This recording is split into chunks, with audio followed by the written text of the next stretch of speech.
취재생들이 제게 자주 묻는 질문 100가지. 오늘 61번째 시간입니다. 질문을 한번 읽어볼게요. 면접에 참관하실 때 특별하게 탈락시키는 지원자 유형이 있나요? 라는 질문이에요. 먼저 공식적으로 오피셜리하게 모든 면접관들은 특별하게 탈락시키는 지원자 유형은 없어요. 왜냐하면 채용에 관한 내부 규율과 정책에 따라서 공정하고 합리적인 방식으로 지원자를 선별해야 하기 때문이에요.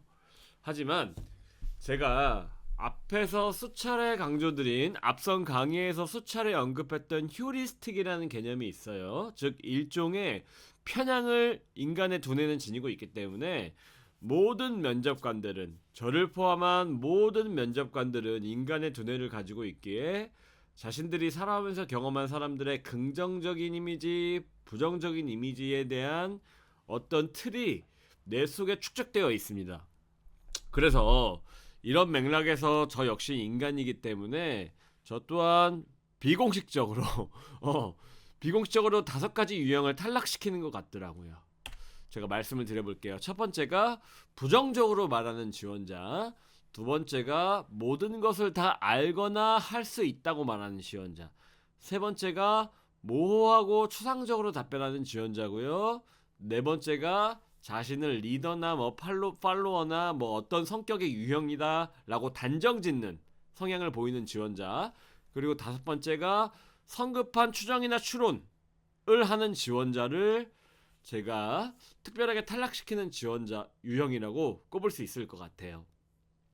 제가 일일이 다 설명드리기는 좀 힘들어서 제가 뒤에서 칼럼으로 준비를 했어요. 그래서 이번 강의에서는 제가 부정적으로 말하는 지원자만 좀 예시를 들어서 설명을 드릴게요.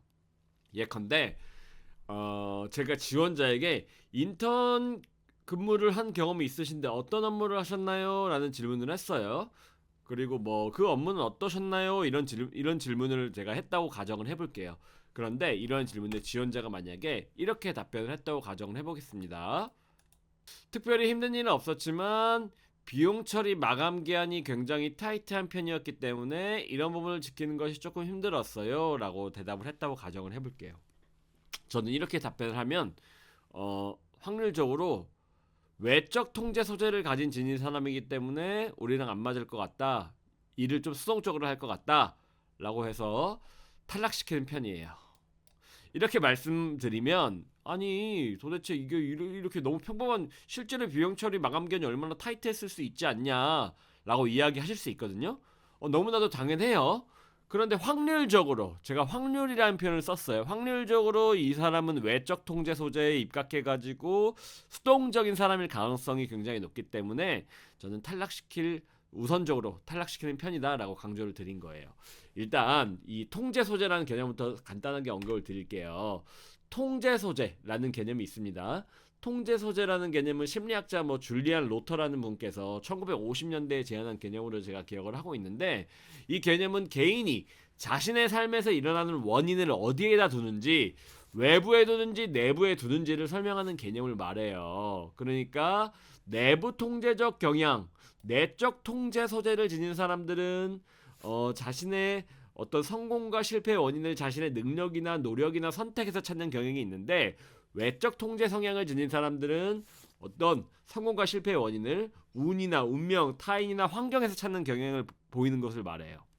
예컨대 지금 보시는 그림처럼 비바람이 몰아치는 상황이에요. 그렇다면 비바람이 몰아쳐서 배가 좌초될 위기에 처한 상황에 있다면은 외부 통제적 성향을 지닌 사람들은 이 비바람 때문에 배가 침몰하게 생겼어 라고 말하는 경향이 있는 반면, 이런 내부 통제적 성향을 지닌 사람들은 배가 좌초될 위기에 처한 상황 속에서 비바람을 탓하는 게 아니라 이 자신의 손으로 도체 방향을 바꿈으로써 상황을 통제하려는 경향성을 보일 수 있다는 거예요.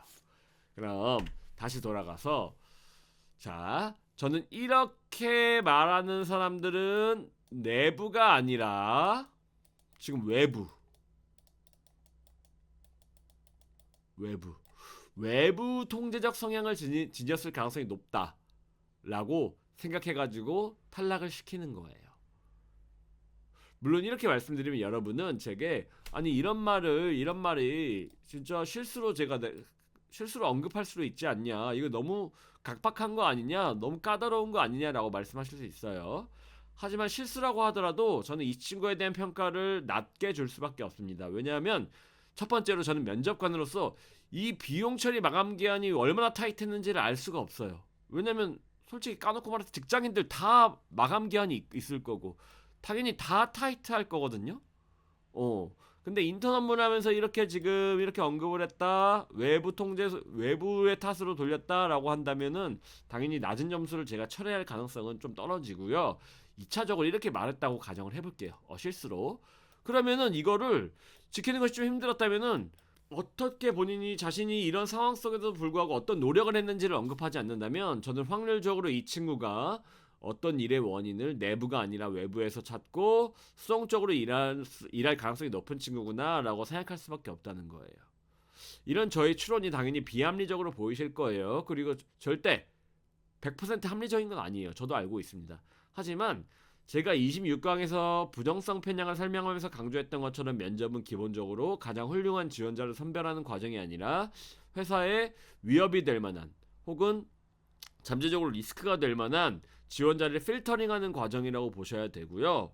애초에 면접은 24시간 동안 48시간 동안 지원자 한 명과 계속 이야기를 할 수가 없잖아요.